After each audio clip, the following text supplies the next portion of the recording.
அனைவருக்குமே வணக்கம். சற்று முன் கிடைத்திருக்கக்கூடிய ஒரு மிக மிக முக்கியமான செய்தி ஒன்று வெளியாகியுள்ளது. சற்று முன் அமைச்சர் துரைமுருகனின் கதறவிட்ட அமலாக்கத்துறை அதிரடி கைது, இது மாதிரி வந்து செய்திகள் வந்து வெளியே இருக்கு. ஸோ இப்போ வந்து பார்த்தீங்கன்னா ஒரு 2 நாட்களுக்கு முன்னாடி வந்து பார்த்தீங்கன்னா தொடர்ந்து அமைச்சர் துரைமுருகனுடைய வீட்டிலும் அவருடைய மகன் கதிர் ஆனந்துடைய வீட்டிலும் தொடர்ந்து 3 நாட்களாகவே ரைடு வந்து மிகப்பெரிய ரைடாக வந்து நடந்திருந்தது இல்லையா.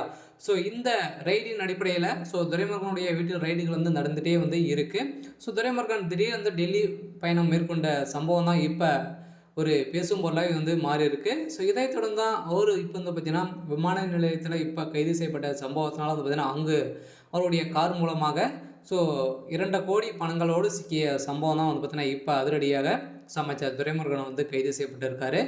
இதை பற்றி இந்த வீடியோவில் பார்க்கலாம். அதுக்கு முன்னாடி நம்ம சேனலுக்கு வந்து இப்போ தான் நீங்கள் வந்து முதல் முறையாக வந்திருக்கீங்க அப்படின்னா மறக்காமல் நம்மளுடைய சேனலை வந்து சப்ஸ்கிரைப் பண்ணி சப்போர்ட் பண்ணுங்கள். வாங்க வீடியோக்குள்ளே போகலாம். வந்து பார்த்தீங்கன்னா அமைச்சர் துரைமுருகன் வீட்டிலும் அவருடைய மகன் வீட்டிலும் அதிரடியாக ரைடு வந்து நடத்தியிருந்தாங்க. இந்த ரைடின் அடிப்படையில் நிறைய ஆதாரங்கள் வந்து சிக்கியிருந்தது. இதை தொடர்ந்து வந்து பார்த்தீங்கன்னா ஏற்கனவே 2019ஆம் ஆண்டு காலத்தில் 11 கோடி வந்து பார்த்தீங்கன்னா வந்து பணங்கள் வந்து சிக்கிய சம்பவத்தினால தான் இந்த வழக்கின் அடிப்படையில் தான் பார்த்தீங்கன்னா அதிரடியாக அமைச்சர் துரைமுருகனுடைய வீட்டிலும் அவருடைய மகன் வீட்டிலும் அவருடைய நண்பர்கள் வீட்டிலும் ரைடுகள் வந்து நடந்தது.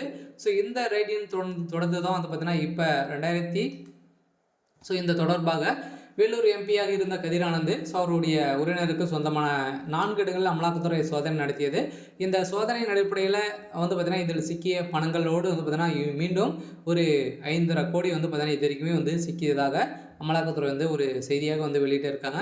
இருந்தாலும் இதற்கு அமைச்சர் துரைமுருகன் அவர்கள் வந்து பார்த்தீங்கன்னா மீண்டும் வைத்திருக்கக்கூடிய பணங்களை வந்து பார்த்தீங்கன்னா அவருடைய கார்கள் மூலமாக விமான நிலையத்தில் வந்து கையுங்காலமாக சிக்கிய சம்பவத்தினால இப்போ கைது செய்யப்பட்டிருக்கக்கூடிய நிலையில் அமைச்சர் திமுகவுடைய ஒரு மூத்த அமைச்சராக தான் இருக்கக்கூடியவர் தான் அமைச்சர் துரைமுருகன். இவர் ஏற்கனவே தொடர்பாக வருமானத்திற்கு அதிகமாக வருமானத்துறை அதிகாரிகளும் கதிரானந்த் மற்றும் பூஞ்சோலை சீனிவாசன் ஆகியோருக்கு சொந்தமான இடங்களில் சோதனை நடத்தி இந்த சோதனையின் தொடர்ந்து கணக்கில் வராத ரூபாய் 11.48 கோடி ரொக்கம் தொடர்பாக எந்த ஆவணங்களும் சிக்கவில்லை. இருந்தாலும் கைப்பற்றப்பட்ட பணங்கள் அனைத்துமே யாருடையது அப்படின்ற மாதிரி வந்து விசாரணைக்கு வந்து எடுத்துக்கொண்டு இருக்கக்கூடிய நிலையில் தான் இந்த விசாரணையின் அடிப்படையில் இந்த பணங்கள் அனைத்துமே அரசுக்கு தவறுதலாக கணக்குகள் காட்டி ஊழல் செய்த பணம் அப்படின்ற மாதிரி கண்டுபிடிக்கக்கூடிய நிலையில் தான் இப்போ திமுகவுடைய தலைமையகத்துக்கும் ஒரு பெரிய இடியாக தான் வந்து விழுந்திருக்கு.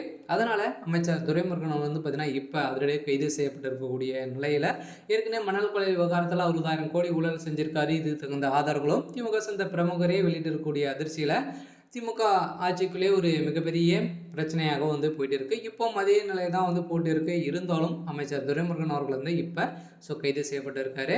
சரி, ஓகே. இன்னைக்கான அப்டேட் வந்து இதுதான். மறக்காமல் நம்மளுடைய சேனலை வந்து சப்ஸ்கிரைப் பண்ணி சப்போர்ட் பண்ணுங்கள். தேங்க்யூ.